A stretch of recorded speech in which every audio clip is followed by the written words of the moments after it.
प्रणिपात वासुदेव। मैं अपने पुत्र को लेने जा रहा हूं, आशीष दीजिए।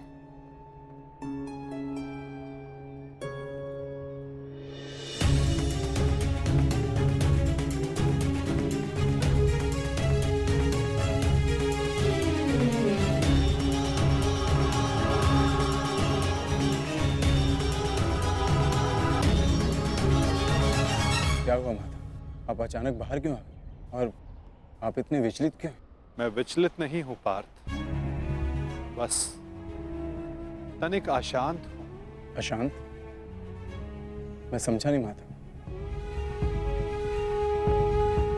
युद्ध होता ही ऐसा है पार्थ, जो मन को अशांत कर दे।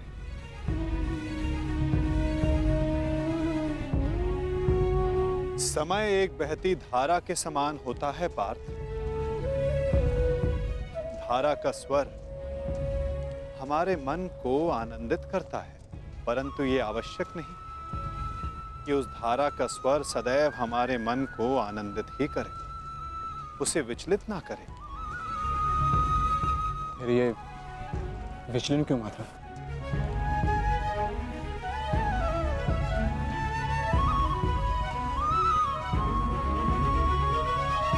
अन्न,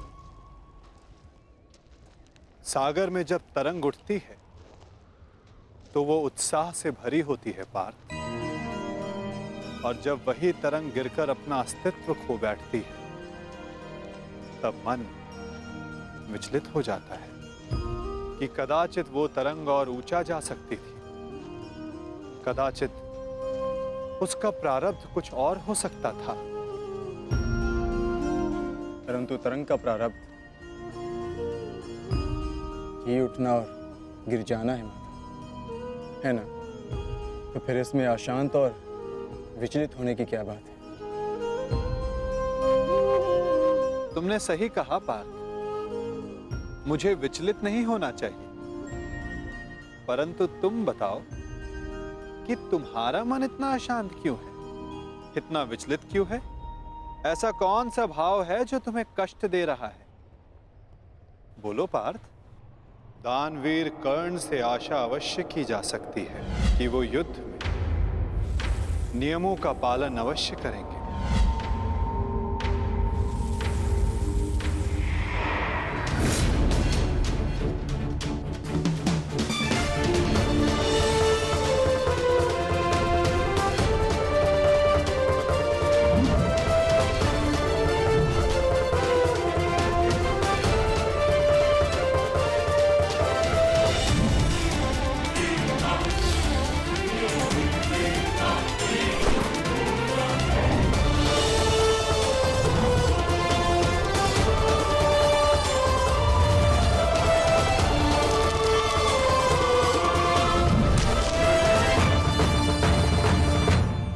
वाह, कितना अद्भुत धनुधर है ये।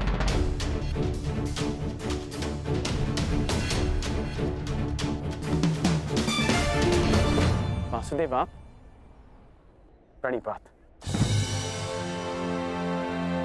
ये मेरा सौभाग्य है कि मैं आपसे टकराया।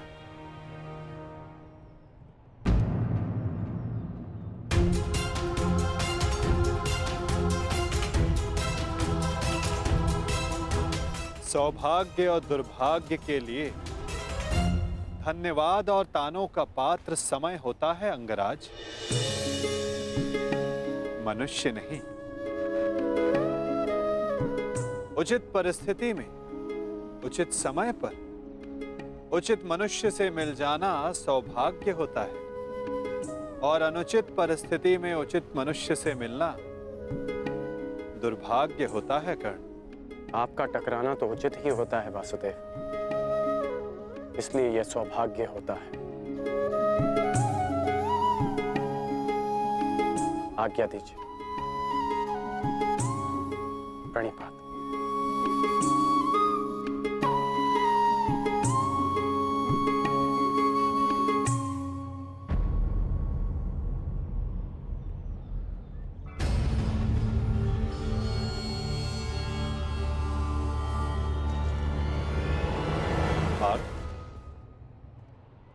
इसके शब्दों की भांति इसके बाण भी कितने अमोघ हैं ना।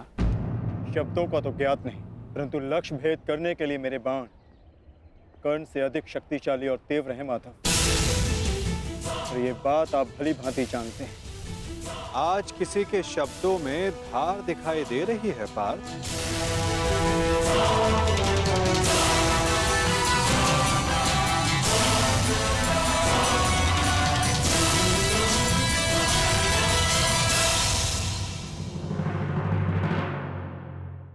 पार्थ, इसके शब्दों की भांति इसके बाण भी कितने अमोघ हैं ना। शब्दों का तो ज्ञात नहीं, परंतु लक्ष्य भेद करने के लिए मेरे बाण कर्ण से अधिक शक्तिशाली और तीव्र हैं माधव। और ये बात आप भली भांति जानते हैं। आज किसी के शब्दों में धार दिखाई दे रही है पार्थ।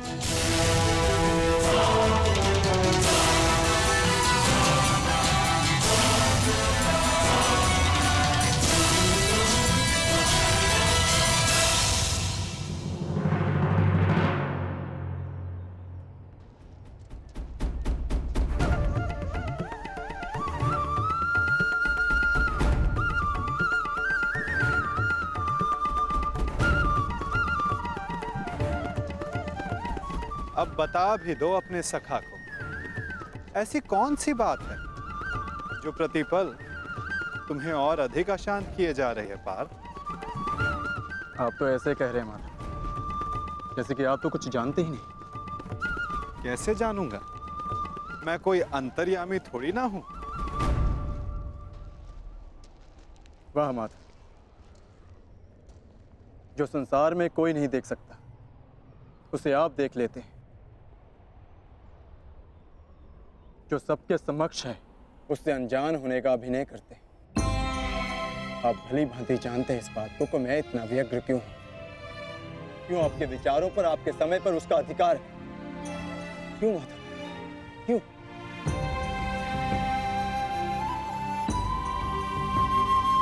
प्रशंसा उसकी की जाती है पार्थ जो प्रशंसा के योग्य होता है।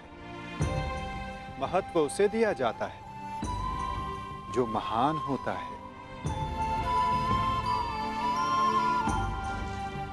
और समय उसे दिया जाता है जो स्वयं समय को परिवर्तित करने की शक्ति रखता हो।